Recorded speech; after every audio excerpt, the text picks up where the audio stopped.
So, hey everybody, my name is Michaela. So today we're just going to be talking about from Airheads to Smarties, which is what our topic is. So it's basically just how to help people understand. All right, so to lead into the activity, we're going to do an icebreaker. And our icebreaker is, what is your oddest food combination?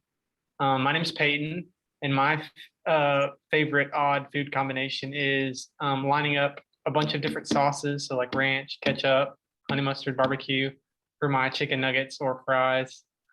So that's mine. Hey guys, my name's Sadie. I'm just like Peyton in that I never like a fry dry or a nugget dry. I have to have multiple sauces whenever I eat nuggets or French fries. Yeah, I'm Jennifer. My thing is nacho cheese Doritos and fresh avocado. So just like scooping the avocado out with the Dorito. Hey everyone, I am Bailey and I love honey with my roasted potatoes. Hey guys, my name's Christy and I like mixing my scrambled eggs with salsa in the mornings. So, hey guys, I'm Kayla once again, and mine is vanilla ice cream with red Doritos and cheese puffs with French onion dip. All right, so just to reflect on previous weeks, we want to talk about in week one, the group discussed the complexity of your story as a caregiver, and they actually compared it to the layers of a Twix. And so just talking about your relationship with your loved one. And then this past week, you all discussed deciding who will care for your loved one in the future. And then we kind of want to tie it all in this week and just dive deeper into learning how to describe to others who your loved one is. We think that's really important. And so we just hope you remember how their TBI does influence your life story, and hopefully these strategies can help you plan for the future after your passing.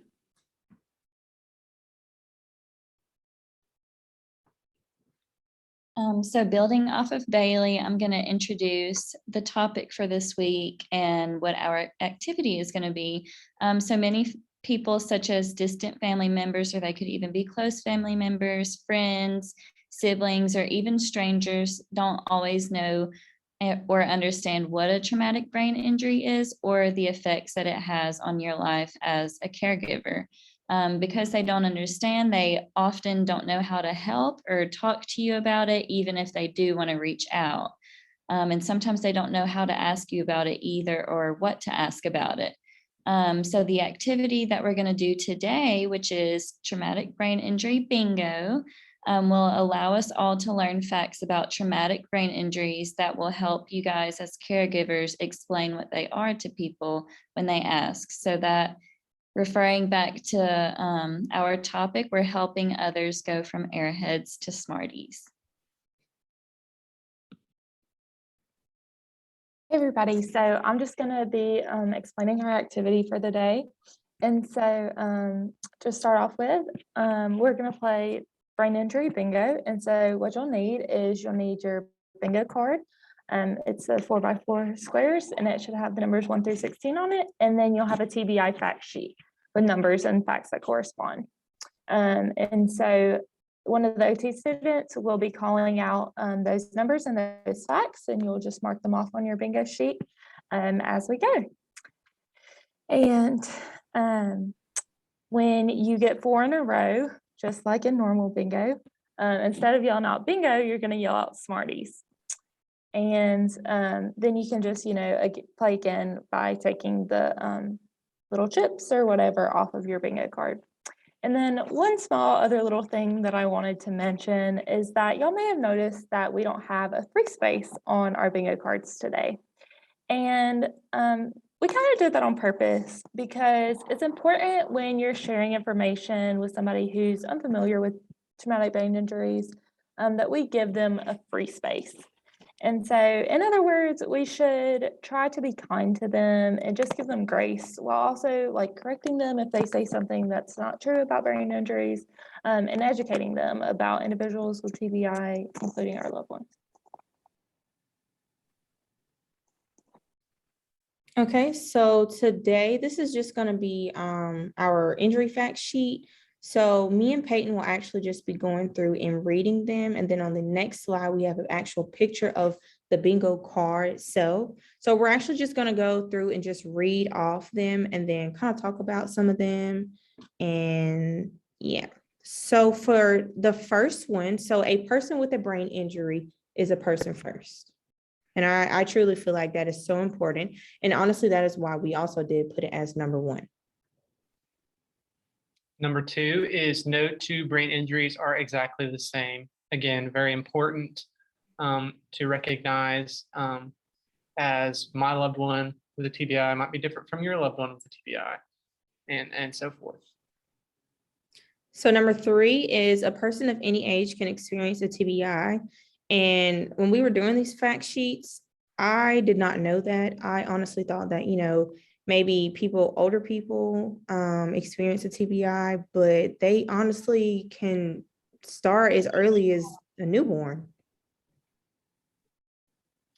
Number 4, a TBI affects the way the brain normally functions and is caused by an external force to the head, which is different than an ABI or an acquired brain injury, which can come from an internal force or source, which I thought was very interesting as well.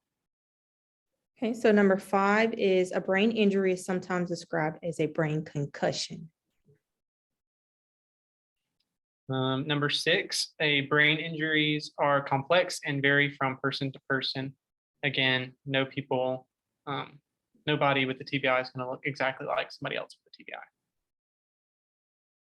7 is falls are the leading cause of brain injuries. I honestly thought maybe like accidents, like car accidents were a leading cause of brain injuries, but it's actually falls. Number 8, treatments can vary from medications to surgery to rehabilitation, which is occupational therapy, physical therapy, and speech pathology. So depending on the location and the size of the injury, your treatment plan can look very different than somebody else's. Number 9 is men are more susceptible to a TBI than women. And I thought it would have been, kind of around the same, like more equal, but it's actually not. But it's because men are more reckless than women are. So Number 10, TBI is a silent epidemic. And what we mean by that is 1 out of every 200 Americans will sustain some form of TBI, which I thought was very interesting.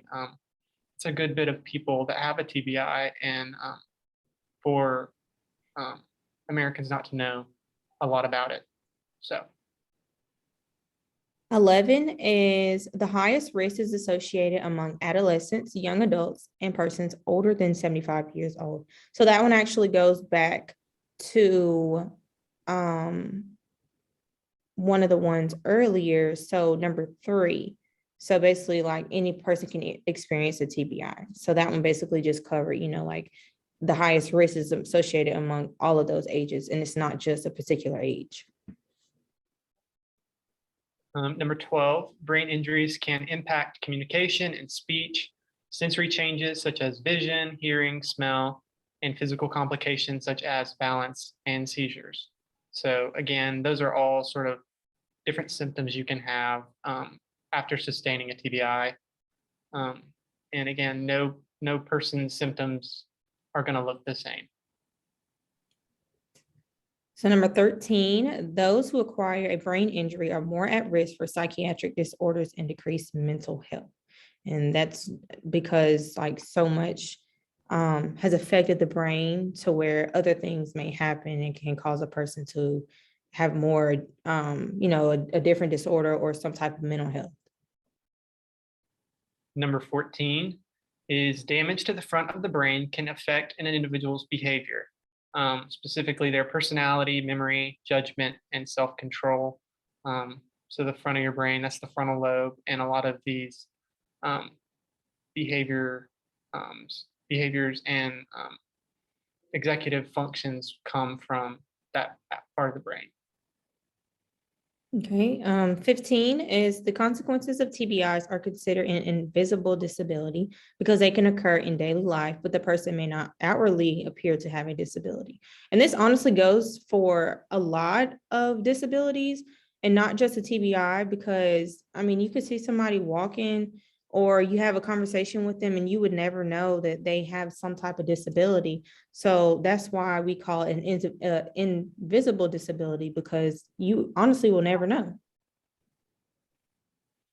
And our last fact, number 16, people with a brain injury can recover and still live a full and happy life post-injury. And again, this varies person to person. Some people are going to require more assistance than others. But I think that's an important fact to know, that, sustaining a TBI is not the end all be all. You can still live a very happy life. And yeah, that is our list of TBI facts. There's only 16 of them. So it's not all encompassing, and we invite you to expand on it, research your own facts, add to it, and personalize it to your loved one. Right. And I can also piggyback off of what Peyton said, like when he said personalize it. A lot of these injury facts, even though he said there's only 16 of them and there's a lot more than that, you could honestly go through and like relate it back to your loved one and put them in a different order so that they are able to understand them, or they have a different perspective of looking at them, because number 16 could be number 1 for someone, or vice versa, or all these different numbers could be in a different order for someone else. But there was no specific order when we were creating these. We were just, coming up with different facts and just thought that these were the most important facts that we should include. So here is the bingo card that I was explaining earlier. And like Jennifer said, there's not a free space on here. So whenever you play the game, you can just call out a number from the fact sheet and then cover it up, highlight it or put a little dot over it or anything. And when you get 4, yell out Smartie.